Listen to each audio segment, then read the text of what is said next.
아브라함과 조카 롯은 어제 말씀에서 보듯 이제 서로 각자의 길로 갔습니다.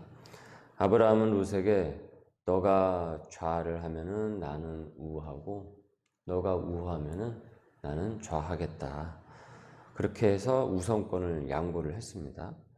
그리고 롯의 시야에는 애굽 땅과 같은 이 소돔과 고모라 그 지역이 눈에 들어왔고 고민 없이 이제 그쪽으로 이제 향했습니다. 반면에 아브라함은 그와 반대되는 어떻게 보면 이제 험지라고 할 수 있는 곳으로 간 것이죠. 하지만 어디냐는 그런 장소보다 누구와 함께 있는가를 이 아브라함의 삶으로 이제 보여주셨죠. 하나님이 함께 하시는 곳이 바로 풍요였던 것이죠. 풍요의 그 의미는 그러니까 애굽과 같은 소돔 땅이 풍요가 아니었습니다.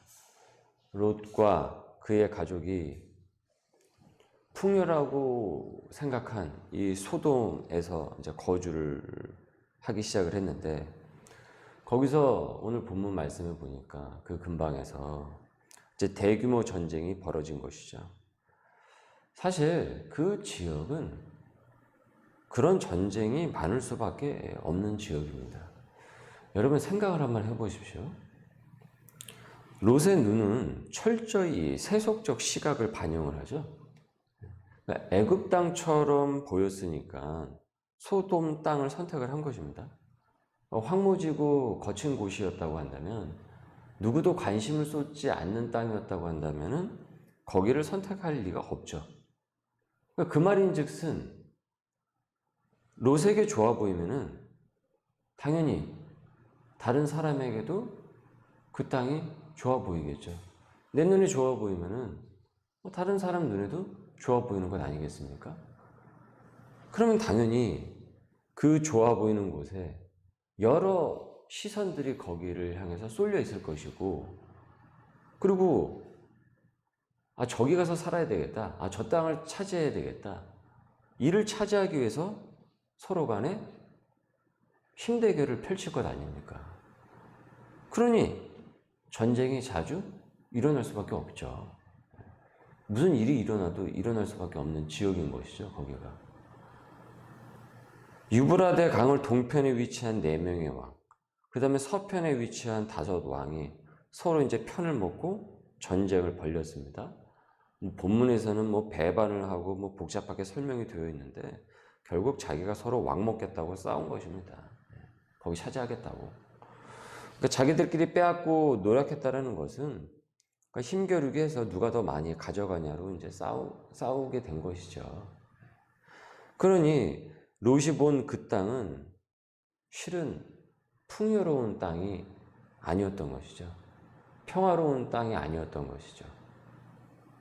노트에도 나오듯 거기에는 열강의 야욕이 집결된 이 죄악의 땅이었던 것입니다.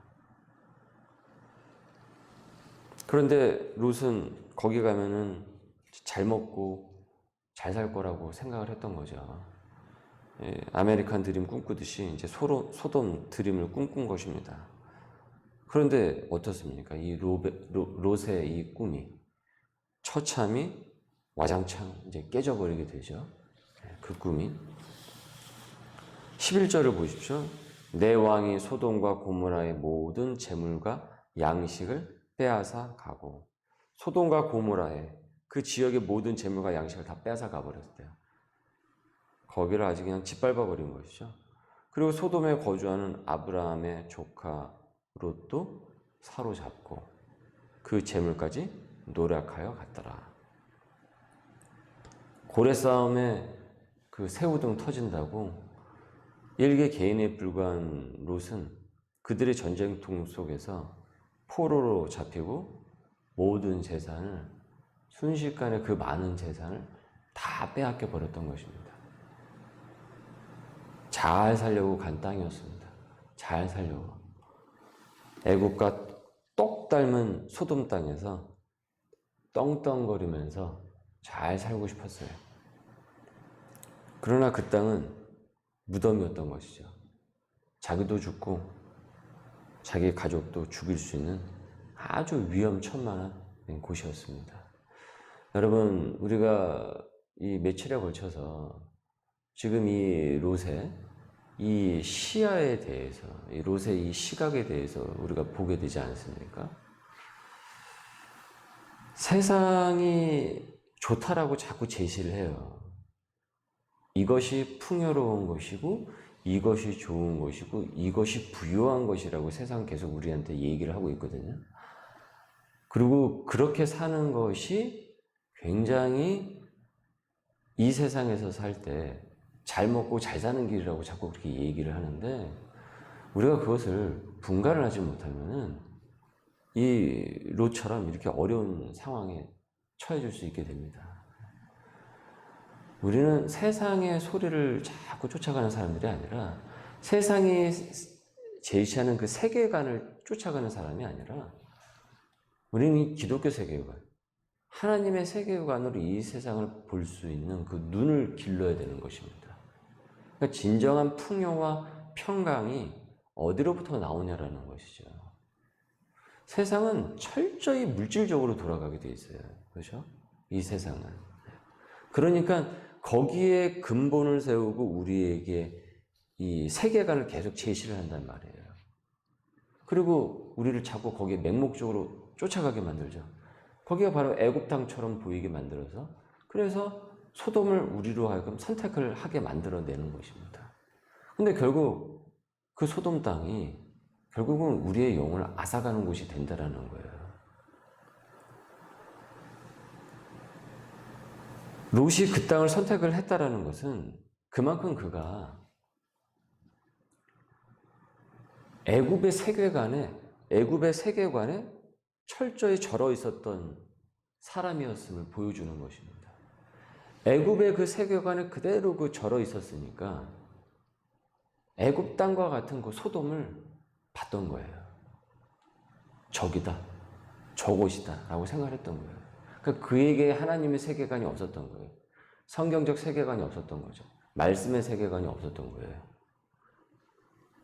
어느새 그는 하나님의, 주님의 그 세계관으로, 여호와에서 그 세계관으로 이 세상을 바라보지 않고 애굽의 그 세계관으로 세상을 바라보는 사람이 되어 있었던 것입니다. 우리가 기독교 세계관이 아닌 오염된 세상의 각종 짬뽕된 이 세상의 세계관으로 이 세상을 우리가 바라보면은 우리도 롯처럼 하나님이 있고 없고 그것은 중요하지 않습니다. 그건 두 번째, 세 번째, 네 번째 뒤로 밀어버리게 됩니다. 거기 가서 떵떵거리며 살고 싶은 이 생각만 하게 되는 것입니다. 그러니까 세속적 세계관인 것이죠. 여러분, 세계관을 분별할 수 있어야 됩니다. 제가 책 중에 그 세계관을 분별하라는 참 좋은 책이 있는데 나중에 한번 제가 소개를 시켜드릴게요. 언젠가 한번 이 책의 주제를 조금 뽑아내서 좀 수요일 날 성경 공부를 할 시간이 있을 텐데, 지금 우리 다음 세대들 아이들에게도 이 세계관을 잘 가르쳐야 돼요. 그렇지 않으면은 여기저기서 그냥 유튜브나 이런 거 인터넷에서 학습하고 그 세계관으로 이 세상을 바라보게 돼요. 이 디즈니 세계관이 있잖아요. 디즈니 세계관. 지금 디즈니가요, 굉장히 아주 조직적으로 지금 자신들의 그 세계관을 막 확장을 해 나가고 있습니다. 뭐 동성애나 이런 거는 이미 뭐 이제 넘어서 버렸고, 철저히 그들의 그 세계관이 그 아이들에게 계속 젖어들게 하고 있어요. 그래서 그들의 그 전략이 이 가랑비에 옷 젖는 전략이에요. 끊임없이 그런 자기들만의 그런 어떤 이 세속적 세계관을 계속 이 아이들에게 이제 주입을 시키게 되는 것이죠. 그러니까 어느 순간 우리 아이들, 다음 세대들도 뭐 거기에 이제 학습이 되는 것이죠. 그러니까 지금 우리가 이런 시대를 살고 있다는 것을 우리가 분별해야 할 수 있어야 된다는 것이에요. 그러니까 크리스찬 부모가 정신을 똑바로 차리지 않으면은 아이들이 이제 이 각양각족의 짬뽕된 세계관에 그냥 완전히 절어들어서 거기에 그렇게 해서 나중에 하나님이고 뭐고 그런 것도 찾지 않는다라는 거죠. 그건 중요하지 않은 세상, 중요하지 않다라게 되는 거예요. 아, 하나님이고 뭐고 나는 다 필요 없다. 그게 중요한 게 아니다. 이런 삶으로 살 수 있다라는 것입니다. 하나님이 동행하며 하나님이 함께 하시는 것, 그것이 결국 나의 집, 성도의 집인데 그것이 눈에 들어오지 않습니다. 그런데 결국 사단은 그런 나를 유혹을 해서 어떻습니까? 이 자기 포로로 삼아버린다는 거예요. 마치 롯이 그 열강들의 포로가 되고 모든 것을 다 빼앗겨 버렸듯이. 14절입니다. 아브라함이 그의 조카가 사로잡혔음을 듣고 집에서 길리고 훈련한 자 318명을 거느리고 단까지 쫓아가서 그와 그의 가신들이 나뉘어 밤에 그들을 쳐 부수고 다메섹 왼편 호바까지 쫓아가 모든 빼앗겼던 재물과 자기의 조카 롯과 그의 재물과 또 부녀와 친척을 다 찾아왔더라. 조카 롯이 잡혔다라는 소식을 들은 아브라함은 자신의 개인 군대를 동원해서 그 열강들을 파괴하고 끝내는 롯의 재산과 가족들을 이제 구해냅니다. 척박한 땅처럼 보였던 곳에 도착한 아브라함이지만 그래서 누구도 그 땅을 욕심내지 않는 곳이었고 그래서 관심으로 밀려난 곳이기는 했으나 결국 그곳에서 아브라함은 하나님과 동행을 하였기에 그곳이 결국은 어떤 곳이 됩니까? 풍요로운 곳이 되는 것입니다. 그래서 거기에서 먼저 도착, 어제 말씀해 보듯이 먼저 도착한 그곳에서 제단을 쌓죠. 그래서 주님 앞에 제사를 드리죠. 예배를 드리는 것입니다. 그래서 아브라함은 그 축복을 그곳에서 받아 누립니다. 그리고 포로로 잡힌 롯을 구하기 위해서 그 구조대를 이제 조직을 하죠. 여러분, 우리가 세상의 세계관에 절여 있어 세상대로 살던 사람이었죠. 우리도 세상대로 살던 사람이었습니다. 그래서 사단은 그런 우리를 포박을 해서 자신의 포로로 우리를 삼아버렸습니다. 하지만 예수님께서 십자가에서 못 박히시고 부활하심으로 그분이 저와 여러분을 구조하신 것입니다. 구원을 하신 것입니다. 그럼 구원받은 자가 또다시 거기에 들어가도 되겠습니까? 그 세계관에 들어가서 되겠습니까? 이제는 우리는 다른 세계를 사는 사람들이 된 것이에요. 그 세계를 사는 사람들이 아닌 것이에요. 우리는 그 세계의 사람들이 아닌 것입니다. 우리는 천상계의 사람들인 것입니다. 우리가 어제 말씀에서 살펴봤듯이 우리는 주님의 세계관에 편승된 사람들인 것입니다. 내 마음과 눈이 가는 대로 살아가는 것이 풍요가 아닙니다. 오히려 거기에는 깊은 함정과 이 노략꾼들이 도사리고 있습니다. 오직 영혼을 가진 우리는 주님 안에 있을 때만이, 주님의 음성을 듣고 주님과 동행할 때만이 진정한 안식과 평안을 우리가 얻을 수가 있습니다. 그분으로부터 많이 우리는 사람답게 대우를 받으며 사랑을 받으며 축복을 받을 수가 있습니다. 오늘도 이를 분별하는 세계관을 갖고 말씀을 따라 결단하는 우리 소명인들 될 수 있기를 주님의 이름으로 소망합니다. 기도합니다. 주님 감사합니다. 오늘도 저희들에게 귀한 말씀의 은혜를 주심을 감사드립니다. 세속적 세상의 그 세계관에 따라서 우리의 인생의 행방을 결정해 나가는 것이 아니라 주님의 음성을 듣고 주님의 말씀의 음성을 따라서 주님의 세계관에 따라서 살아나갈 수 있는 구별된 시각을 갖도록 오늘도 우리와 동행하여 주시옵소서.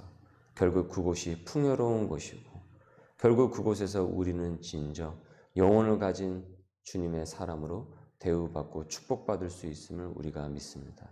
주님 오늘도 복음대로 살아내도록 우리와 함께하여 주옵소서. 예수님의 이름으로 기도드립니다. 아멘.